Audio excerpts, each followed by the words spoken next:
Monsieur, bonjour et bienvenue. Pour commencer, en Côte d'Ivoire, cette activité du rassemblement des oufouettistes pour la démocratie et la paix.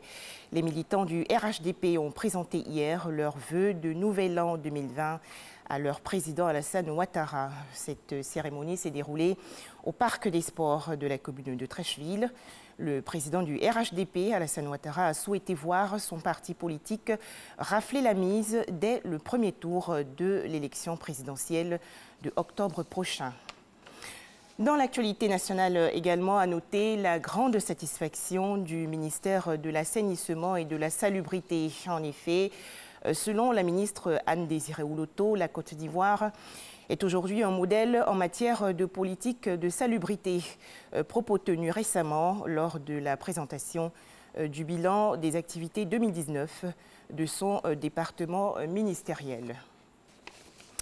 Santé, ils pourront désormais aller à l'école et jouer aisément. 13 enfants ivoiriens, maliens, sénégalais et béninois ont bénéficié récemment d'interventions et de soins chirurgicaux au niveau de l'œsophage à l'hôpital mère-enfant de la commune de Bingerville. Ces jeunes patients avaient avalé des produits caustiques, ce qui avait entraîné des complications.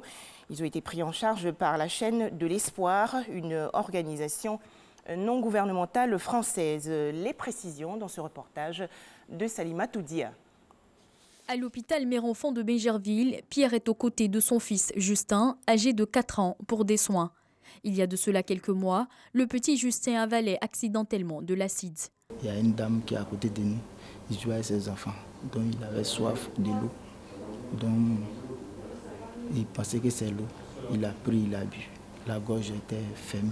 Le père du garçon est moins soucieux à présent. L'œsophage de son enfant a été remplacé. Au total, 13 autres enfants ont bénéficié d'une prise en charge médicale de l'hôpital mère-enfant de Bingerville grâce à l'ONG française, la chaîne de l'Espoir. Il a été décidé effectivement que pour la plupart des patients soit faite de manière systématique une endoscopie digestive et une ORL afin de mieux déterminer la gravité et le niveau des lésions pour mieux cibler le type d'intervention qu'il faudra faire. Remplacer un œsophage, c'est une décision qui est vraiment très très lourde.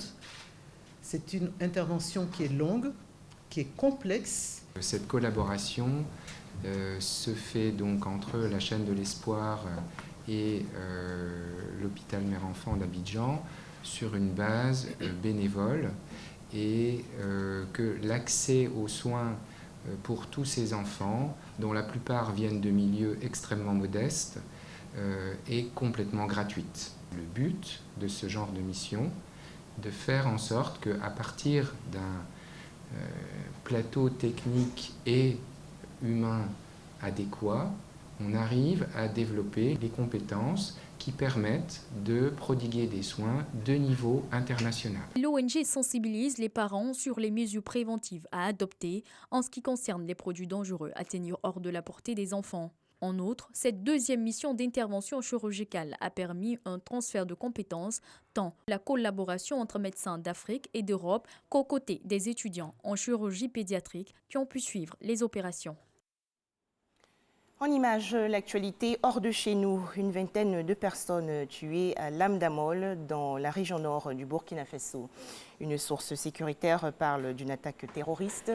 Des assaillants lourdement armés et à bord d'une motocyclette ont littéralement exécuté des habitants de cette localité dans la nuit du 1er au 2 février dernier.